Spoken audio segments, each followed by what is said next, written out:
When anglers think of trophy fisheries and dream destinations, most think of untouched locations far away from civilization, but not us.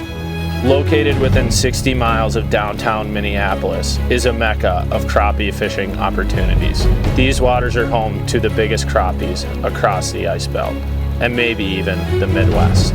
Our goal is simple: to document the catch and release of as many trophy caliber crappies as possible in one ice season. Along the way, we hope to educate you on how to catch the biggest crappie of your life. Joining me again this season, two of the best ice fishermen in the country, Adam Griffith and Matt Waldron. With the help of wild game cook Brian Pinkalla, we will also show you new and creative ways to prepare fish like you've never seen before. The ice season is here and we're ready to rock. Welcome back. This is season 2 of the Crappie Chronicles.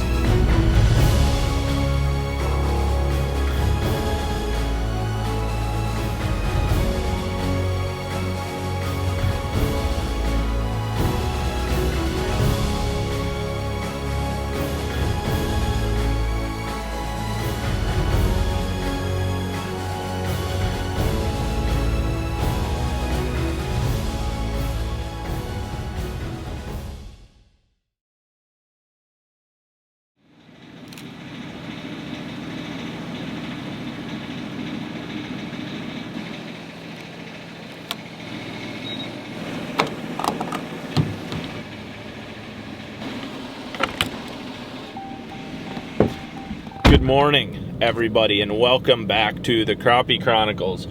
Today is a really special day. Why, you may ask? Number one, it is Christmas Eve. So Merry Christmas, everybody. Happy holidays. Hope you're spending a bunch of time with your loved ones. Number two, today is special because we have ice basically everywhere in the metro. We have good ice. We have a little bit of snow on top of the ice. And the best news ever, we have low pressure all weekend. We got weather rolling through. We're gonna have a massive cold snap coming soon, so these fish should be on the chew. And today we are heading back to backwater river type stuff. We are going to another floodplain lake, and what's so great about this, these fish have been stuck there for years now because we've been in a drought for a while and it hasn't flooded. These fish are crazy big. They've had a really good spawn, and man, today could get weird. I'm really excited. It is Christmas Eve, like I said. I'm hoping for a bit of a Christmas present. We're gonna hit the road. I'm a tad behind. We're gonna go catch up with Waldo and Griff, and I think today is gonna be pretty special.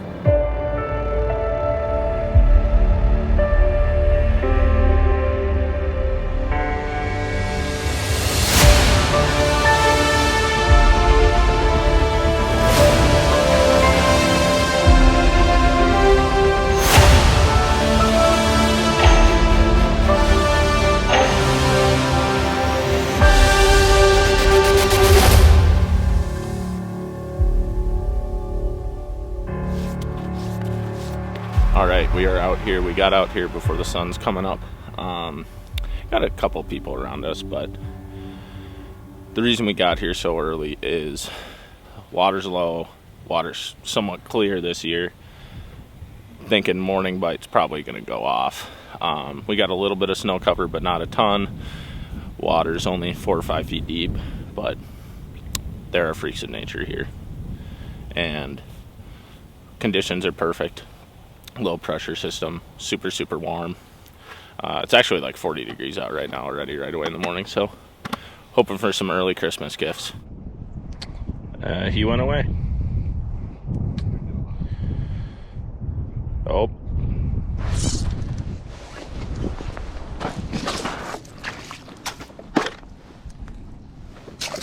No. Just smashed it though. The way he hit it, I thought I was gonna need help. All right, that's the first one of the morning. Absolutely just flew up and smashed me. That's a not very big one, probably a 8-9 incher. But wow, he came in and smoked it. That was pretty cool. I mean, we're only at 4 feet and he just vapor trailed it. That was sweet. Yeah, I've marked like 5 in the last 3 minutes. My bottom has gotten really active too.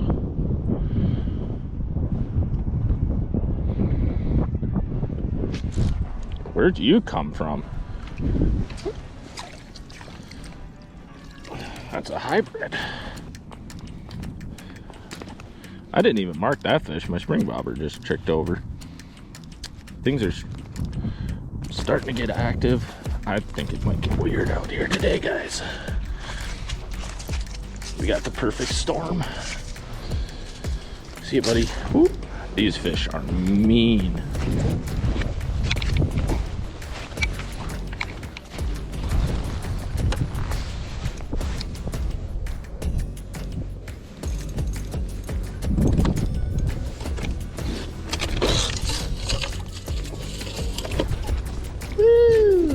Yeah, I mean, even Dive Fish Pro even catches little ones, not just giants.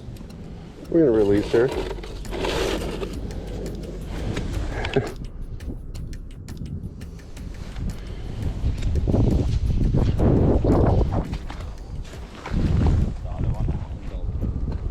Jesus Christ.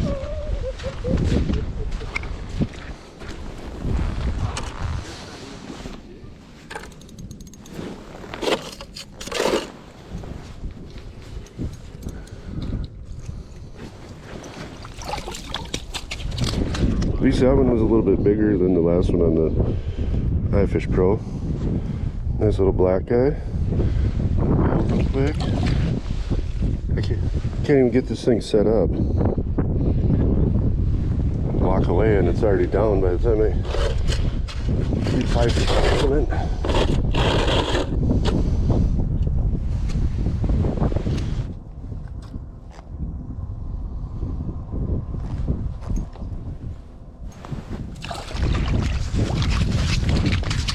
Beautiful fish. Didn't even know he was there. Didn't see him on the graph, at least I should say. But yeah, little drop kick with the Mackie. That one's just a little mutilated. We might have to change that one up. So yeah, that's it. And you can see the result right there. Nice, beautiful white crappie. Bye.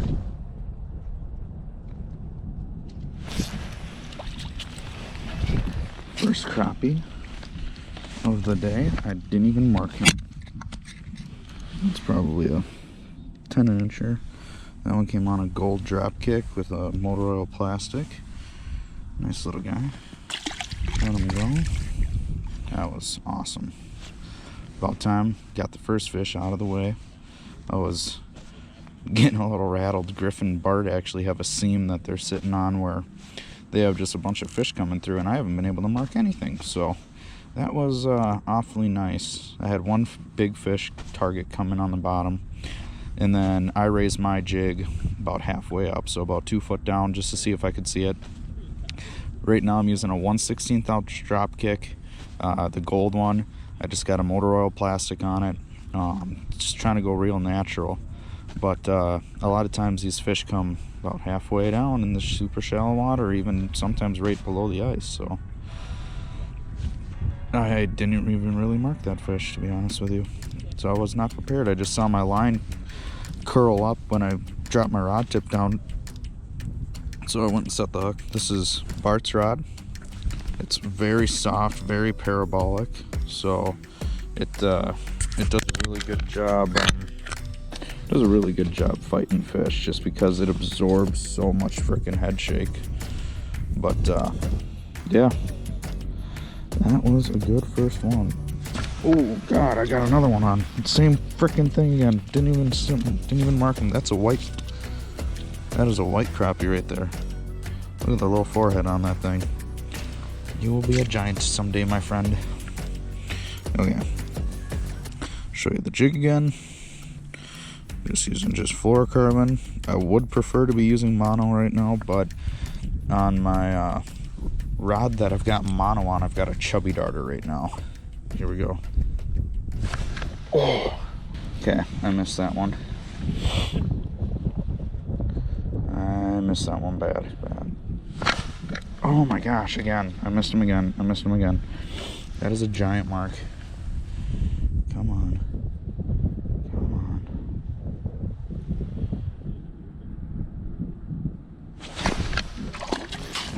not that big. I'm on a roll though, holy crap. This is nuts. This is nuts. That's a little bit better. That one's probably 11 and a half. Okay, I got a school of them that moved in. I'm gonna see if I can get drop down quick. Tip up going.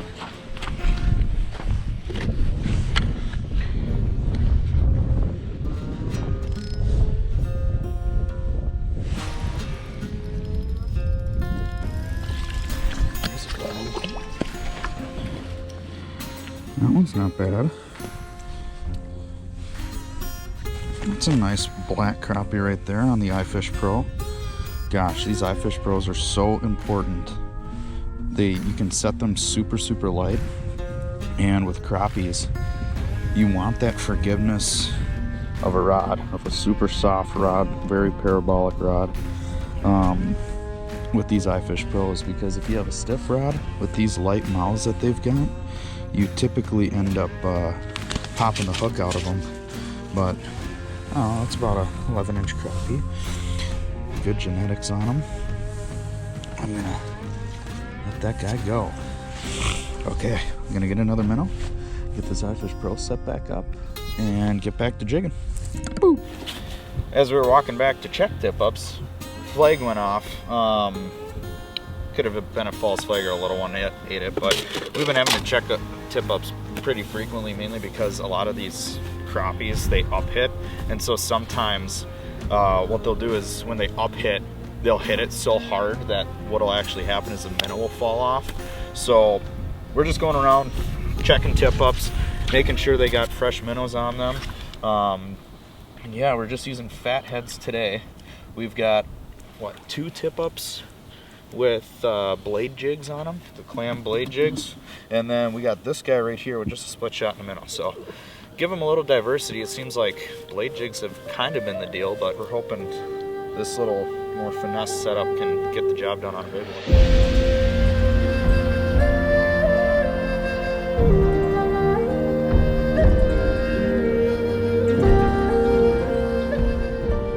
I just had one come. Oh, there's another one.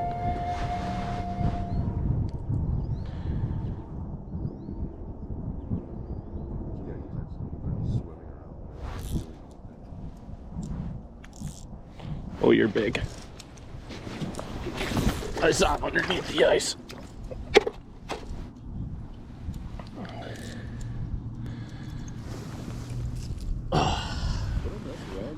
Getting battered. That's a good one. One's probably over, probably right around that 12 mark. But he came in, I mean, foot under the ice and just smashed me. They got no hesitation, really. They are all over it.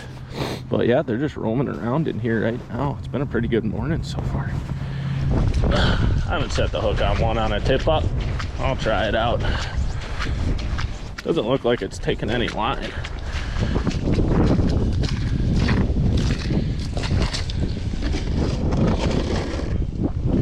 Oh yeah, it is. I did not get a good hook in that. Little guy.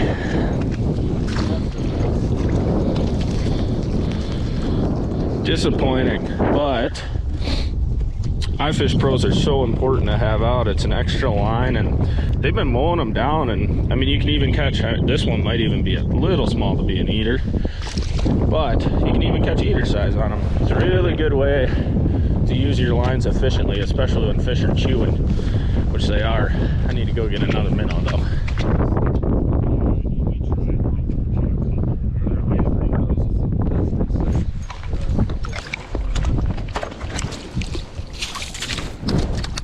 Yep. Yeah, buddy. The size of that sucker. Well, just got this nice white here. Been out here, what, an hour and a half, maybe 2 hours. Got out here when it was dark. Drilled very few holes this time, kind of trying to be quiet. Got an iFish Pro up here, could get another one. We've been noticing they come through in schools, so they're definitely, when one comes in, a bunch of them come in, so just a beautiful fish. So all right, we're gonna let this big girl go. Remember to release these bigger fish to keep the genetics in the lakes. She's off. Heck yeah, that was awesome. Just sitting there down jigging, and this mark just like an inch wide showed up, and just the whole spring bobber just tanked over. And we've kind of talked about what down jigging is, Griff, but what is down jigging exactly? Well, what you're doing is, you know, everybody up jigs, but a down jig is so you start high in the water column and you work your jig down, which fish don't see that very much, but a lot of bugs will go up and down in the water column, so it makes sense. But yeah, I just sit here and I'll work the whole water column. I'll go up and then I go down, but earlier they didn't care which way you were going, but now it seems like the down jig is definitely getting them to eat.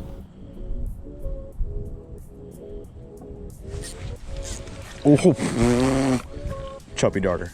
Really? Oh my gosh. Come here, look at this. Oh my god. That thing is choked. It's like a 10, 11 inch crappie. Holy shit. Chubby darter. Choke down his throat. Hot perch color. I'm gonna get this guy back. He's bleeding a little. It's only downfall of treble hooks sometimes is you get a little blood on the fish, especially if you get down in the gills. But I'm gonna get back down there. This is just gonna be, I believe it's a size 3 chubby darter. Yep, chubby darter 3. This is the hot perch color. It's a good aggressive bait when you're big fish hunting and not going for eaters. But apparently eaters will absolutely engulf it.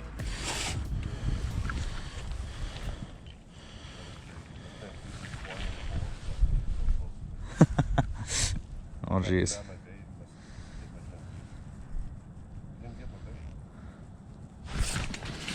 Oh, there we go. Chubby darter fish again. Look at how they are eating this thing. They are fully engulfing this bait. Fully engulfing it. Hot perch, size 3 chubby darter. Beautiful white crappie. Boop.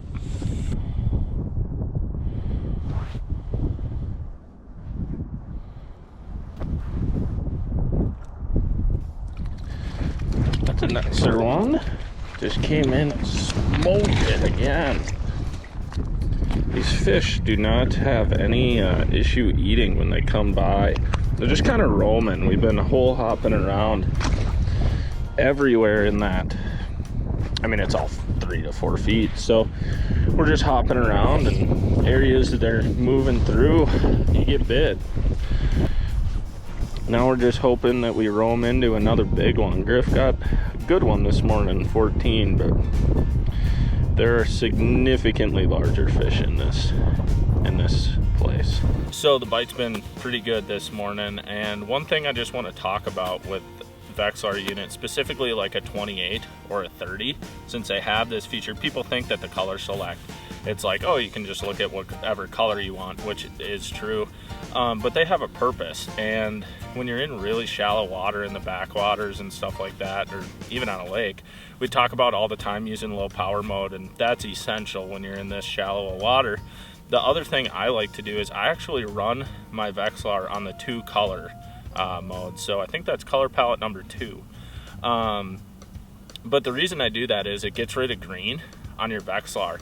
So when you're in really shallow water, around weeds, where there's a lot of bugs, it gets rid of that, like those little flickers and everything you get. So you just get a clean image of red and yellow or orange, whatever your eyes really see. But it makes it just so much cleaner and easier to look at. And that's one thing, just little tip, it just makes it so much easier to really detect what is actually down there and what you might be seeing, compared to just seeing green flickers all the time and you're getting spring hole bubbles and stuff like that. So when you're using your 28 or your 30, definitely utilize different color modes, because they do have a purpose other than just looking a little bit different. I'm on it. Yep.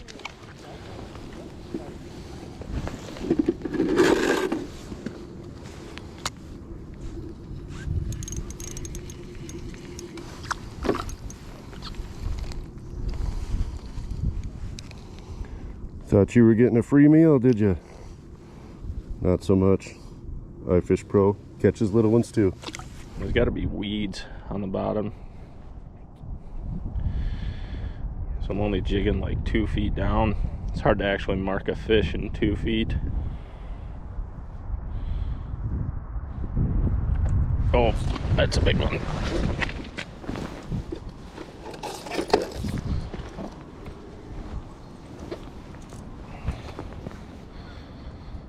Oh, not that big. Just better. They look so big under the ice.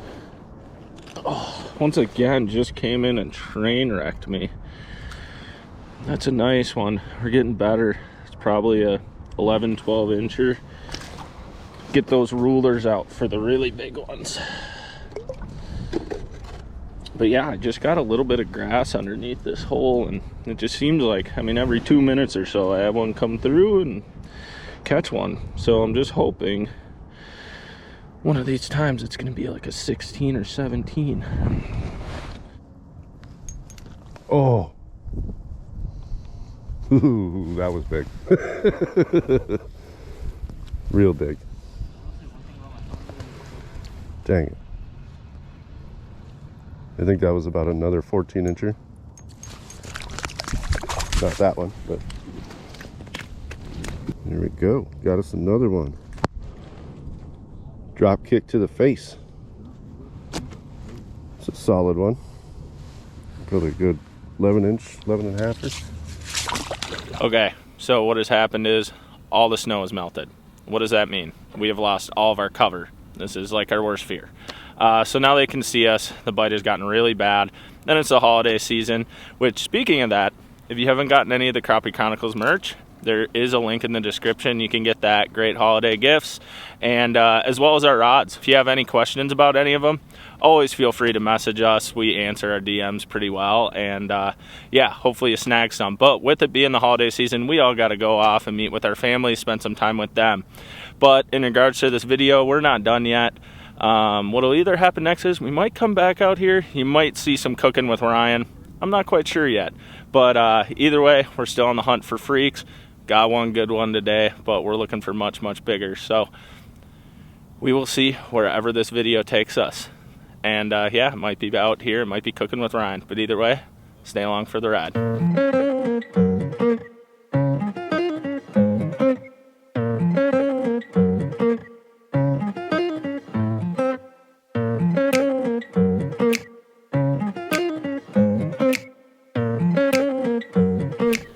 All right, we are back at the house. Time to cook some food.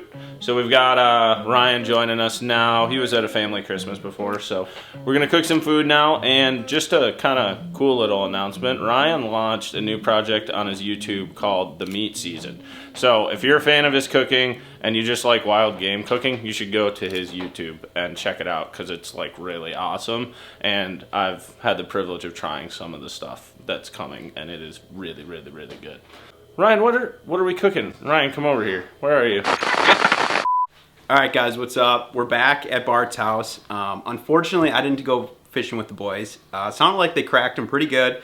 I'm a little bit butthurt because they caught a bunch on tip-ups, and I love tip-up fishing. So anyway, I'm just gonna make some really good food to try to make up for how salty I am about the whole situation.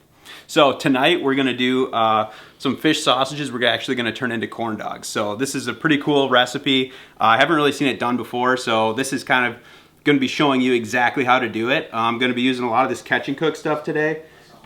Jay, this is his company. He's super good friends with Bart. So we're just trying out some of his stuff. It's so far been really good. They have seasonings and breading, so we're going to use both today and make a really cool recipe for it. So if you want to check this stuff out, we actually got a cool discount code for you guys. Can check it out. This is the code right here. And feel free to check it out and see what you think too. But so far, we've loved it. All right, so this one comes together pretty quickly. It's just got a few involved steps that you gotta go through. So we're just gonna cut up some red onion, chives, garlic, throw it into a food processor with some chunks of crappie fillets, and blend that up together. And then we'll add a few things into the food processor to make the sausage.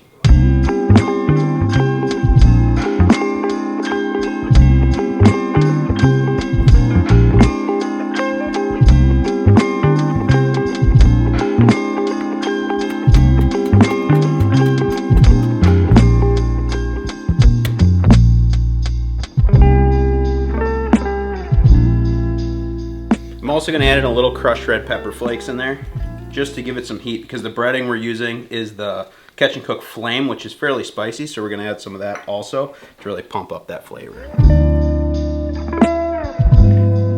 All right, so we've got all the ingredients in the food processor now. I'm just gonna pulse it till we get all the fish kind of cut up, and then I'm gonna start adding the breadcrumbs. It's the only thing I didn't add in there, and because the breadcrumbs is kind of gonna determine how thick this, I don't know, kind of sausage mixture is. We're not looking to totally puree it, but we want it to be down to like a tacky paste, basically, but not fully pureed.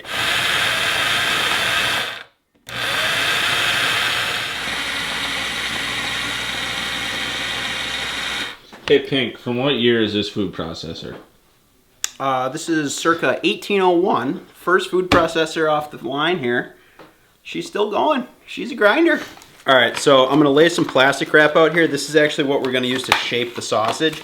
So this is not a super traditional type sausage. It doesn't have a casing. I mean, we're trying to make a fish sausage here. So we're gonna wrap it in plastic wrap and then poach it in hot water, basically. So I'm laying out a, I don't know, 2-foot section of plastic wrap here. I'm gonna lay the meat out and then roll it into a sausage, basically. So I'll show you how to do that right now.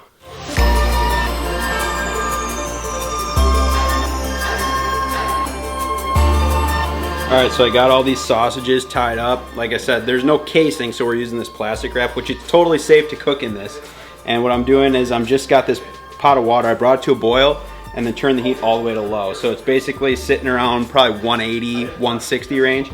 And I'm gonna drop these in for like 15 to 20 minutes.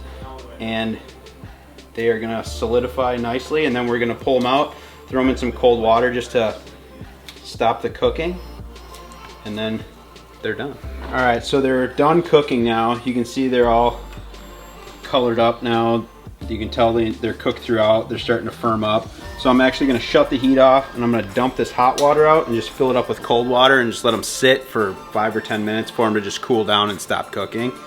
And then we're gonna batter them up. All right, so the fish sausages are done. They're cooled all the way down. I just trimmed them all so they kind of fit. These are the skewers that I'm gonna use. Kind of more of a beefy skewer just because they got a little weight to them. You don't want to use a really thin one or they'll break. But trimmed them down just so we have a nice little handle here. But here's what those sausages look like totally done. And you could just eat these straight up like this. You could brown them up on the grill or in a pan and just eat them straight up or on a bun or something like that. But now we're gonna make kind of a thick, almost pancake-like batter that we're gonna dunk these in and then just fry them really quick and we're gonna have corn dogs. Okay, so we're gonna put the batter together. I'm gonna use this Catch and Cook breading, which is not really intended to be like a wet batter, but that's what I'm gonna use it for. So I'm gonna put, I would say, about half the bag in here to start with, and we'll see where that gets us, but I'm gonna do about that much. And this is a cornmeal, flour, cornstarch type mix. So what I'm actually gonna do is add a couple of teaspoons of baking powder to this. And because this is going to be more of a cake-like breading versus, you know, like a fish fry type breading. So this is going to give it a little bit more air in the batter itself. So I'm going to whisk that together and then we're going to add a little bit of whole milk and 1 egg, whisk it all together and get ready to dunk them. All right, so what we're looking for is basically the consistency of like a pancake batter. We want it to be thin enough that it's not going to get like an inch thick when we dunk the sausages in there. But we don't want it to just run off. We want to have about a 1/4 inch of breading around the whole thing. So I'm actually going to use just like a glass like this. I'm going to pour the batter into here and it's going to be way easier to dunk them in and we won't have to fill this entire bowl up with batter. So I'm going to get it in here, which is probably going to be the hardest part of this entire thing. And then we'll fry them. That's it. All right, so we got the batter right here. I'm gonna do it right next to the oil because as soon as you dunk it in here, you wanna get it into the fryer because otherwise the batter's just gonna start dripping off. So what I'm gonna do is take one of these on the stick and you wanna make sure before you do this that your sticks fit in your pot. That's a big key to this. But I'm just gonna dunk it in and I left enough room so it won't overflow. I'm just gonna dunk it in just till it covers the end of the stick. Give it a little turn just because we don't want any air bubbles underneath. Take it out. And right into the oil. And I'm just going to hold it so it doesn't stick to the bottom of the pot initially, and then let it go. I'm only going to do like 2 at a time, just so the pot doesn't get too crazy, but if you had a bigger pot, you could obviously do more.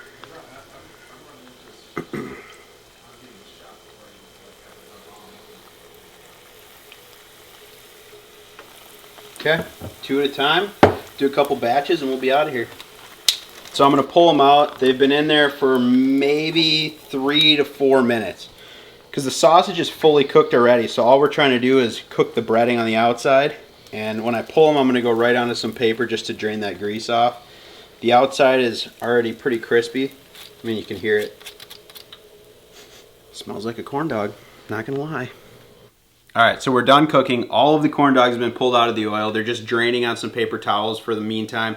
They're super hot inside because that steams quite a bit inside that breading. So if you were to eat them right out of there, you're just gonna burn your face off. So we're gonna let them sit for like 5 minutes just to cool a little bit. We'll plate them up, show you what they look like when they're done.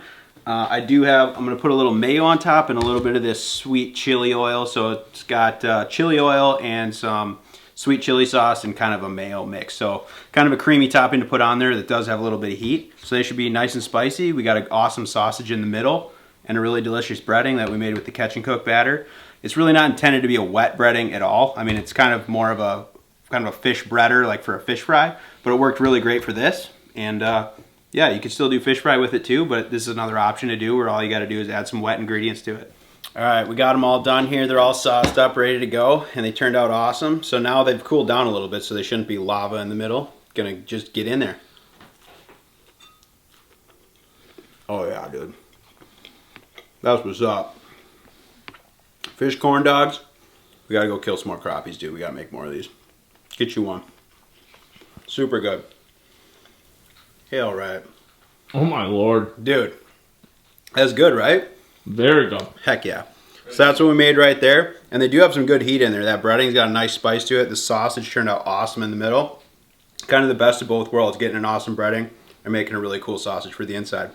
But you should definitely try to make this one. Not super difficult and totally new way to do it. Well, we got all wrapped up there. We just crushed a bunch of food, and I'm pretty stoked with the way they turned out, and that breading was really, really awesome on there. I think the sausage and the breading together really make that. I mean, it's kind of a couple of simple things put together that really kind of come together to make an awesome finished product at the end. So we got one more to eat here, but I don't know what we're gonna do the rest of the night. We're gonna figure out where we're fishing next, but we wanna thank you guys for watching so much. If you wanna check out that catch and cook stuff, here's the code again right here. And you know, it's a new company. Some of our friends, they started it. It's out of Canada. They ship to the United States though. So if you're looking to get some, give it a shot. You can buy it online.